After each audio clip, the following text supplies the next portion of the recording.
What's up, everybody? Tim Anderson here, aka Renfield, the Bearded Dwarven Princess, and welcome back to another MMORPG Analysis video. And today we're going to be talking about the toxicity of enfranchised fans and how these people are their own worst enemy without even knowing they're their own worst enemy and without realizing that they're actually driving people away from the game that they claim they love and that they want to see thrive.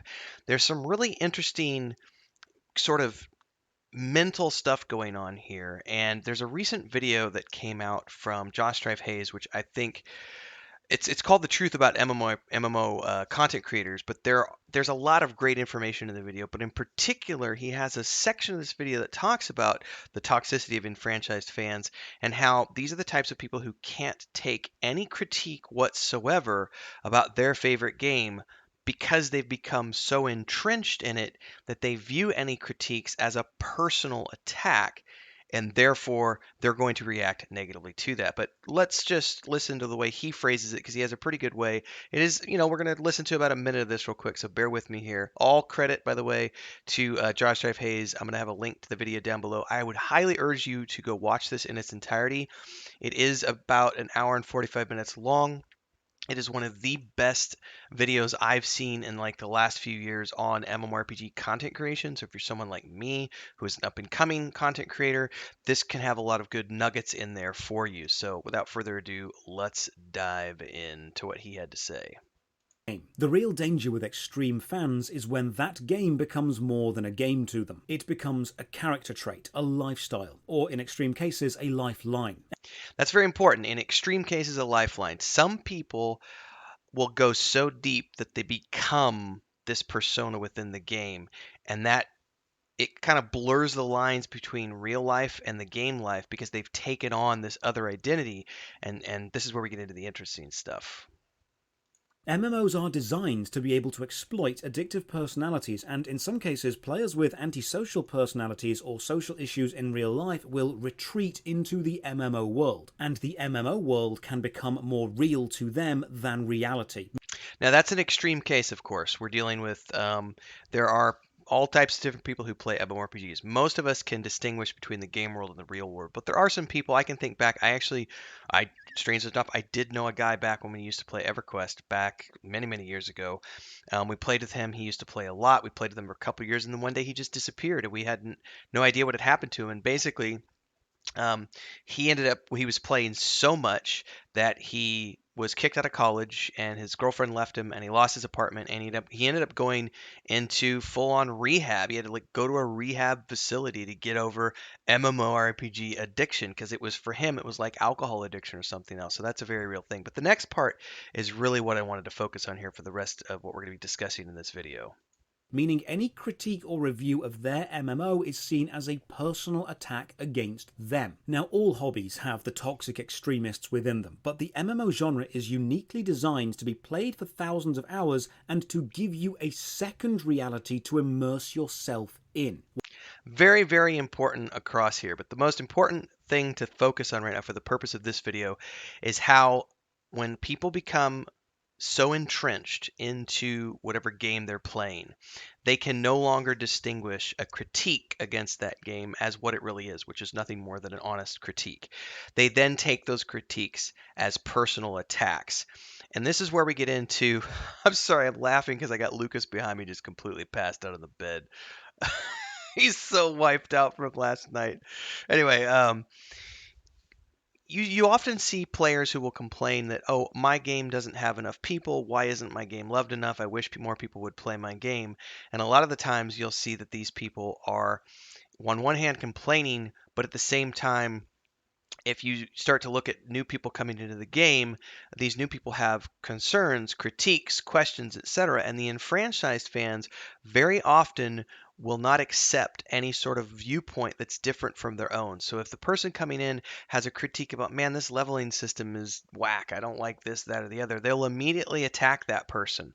You don't know what you're talking about. You just aren't the right person to play this game. Go away and play something else.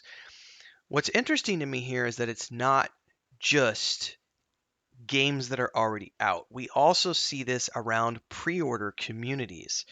I've seen this firsthand. I was a part of the Vanguard Saga of Heroes, Friends and Family, all the way up to the launch of the game. I spent 18 months in the Friends and Family, and then Alpha, and then into Beta. And one of the issues that that game faced at the time was that there was this toxic fan base within the Alpha who would immediately, anytime someone would come to the forums who was coming over from World of Warcraft, they were viewed as the enemy and as this sort of casual gamer who is to be destroyed because this is our hardcore haven and this is going to be a hardcore MMORPG, even though it was never marketed as such. And anytime someone would come in and say, "I'm from World of Warcraft," they would the crowds would descend, the ravenous sharks would descend upon that person, and they would ravage them to the point that those people would leave the forums, and then there would be this moment of cheering of like, "Yay, we defeated the evil casual gamer, and he's no longer here, and we can go back to the sanctity of our little cult group." Now, well, before we get any deeper into today's topic, ladies and gentlemen, I'd love to do my call to action because this is how I make a living on YouTube. So if you like what you see here today, don't forget to like, subscribe, and hit that bell icon so you get more updates like this delivered to you every time I have new content coming out. Don't forget you can support the channel with a super thanks down below. You could drop $2, $5, $10, or whatever you want on the channel. Buy me a cup of coffee, buy me a Ferrari, your choice. You can also join as a member of the Adventurers Guild down there for $2.99 a month, or you can tune into a live stream, which we do every single morning and every single evening Central Time. And when you're on a live stream, you can do super chats and stickers to contribute towards the stream.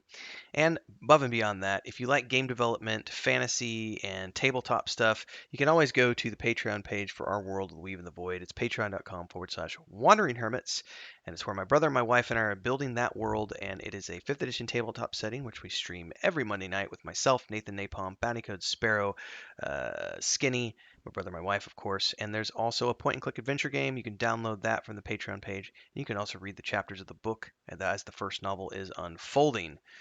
But without further ado, let's get back to the video at hand. Now, I've also seen this in recent years with a lot of pre-order communities. I think the biggest issue is when someone is coming in as a newer content creator in the space. They may have been following the game for a long time and they may just have not felt like they wanted to cover the game until, time has passed and they feel like the game is getting close to completion. And I've seen firsthand how some of the older content creators get very offended when a newer content creator comes into that space and starts critiquing things because they feel like their favorite game is being attacked. So it's not just the actual, published games that suffer from toxicity from entrenched fans and these enfranchised fans. It's also these pre-order communities because in some cases I should say, these people have put in thousands of dollars and in some cases tens of thousands of dollars towards these pre-order titles, and so they feel a sense of entitlement about that game because I've been here since the beginning. I've been supporting this development team. I've put my money on the line and I need this game to be all of these things. This game it means all of these things to me, and when someone comes in and starts critiquing that from a new angle, there is often a feeling of resentment that you're attacking this game that I've put so much money in to, therefore you are attacking me. And that's not actually what's going on. But sometimes it's difficult for the entrenched fan or the enfranchised fan to separate that reality as discussed in the Josh Drive Hayes video. And so they view any sort of critique against their game as a personal attack when that's actually not the case. One of the things I think has always been interesting to me about the MMORPG space is, from my perspective, I've always been able to surround myself with very good people who I can play with. And those people have traditionally been very open and very kind and very considerate and we might be called care bears and casuals to some people, but it's always been a very friendly place and a very warm and inviting place to play with. But tribalism is a thing that exists in MMORPGs. That's also discussed in the Josh Drive Hayes video. And tribalism is a dangerous thing. It exists in all aspects of life, not just if you've ever joined like a fencing club. Even like I used to be in the SCA, the Society for Creative Anachronism. You can join a chess club. You could join a bicycle club. You can join a fitness system, a gym or whatever, there's always going to be, from the time we're in school, and there's the cliques and the jocks versus the skaters versus the ropers and the all this other stuff. Um, there's always going to be that tribalism because we as human species, we always are going to fall back on tribalism because that's how we used to survive in the wild, was by forming tribes, and then the tribes would fight amongst each other for territory and resources, and it's human nature.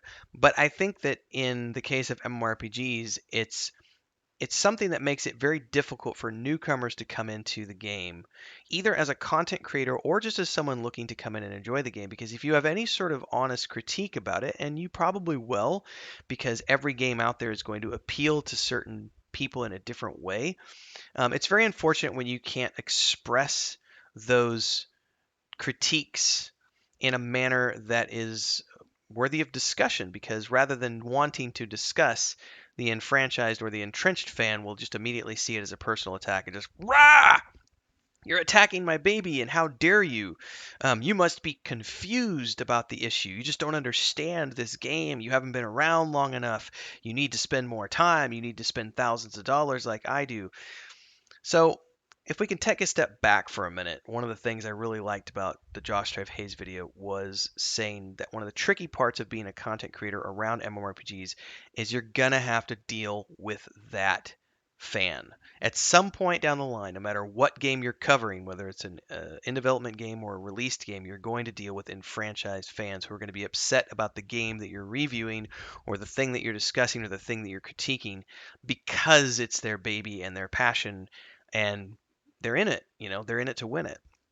But it also makes it difficult for new players to get into the game, and that's the point where I think we need to start figuring out a way to make games more accessible to people, because we have to accept that MMORPGs are a niche within a niche within a niche.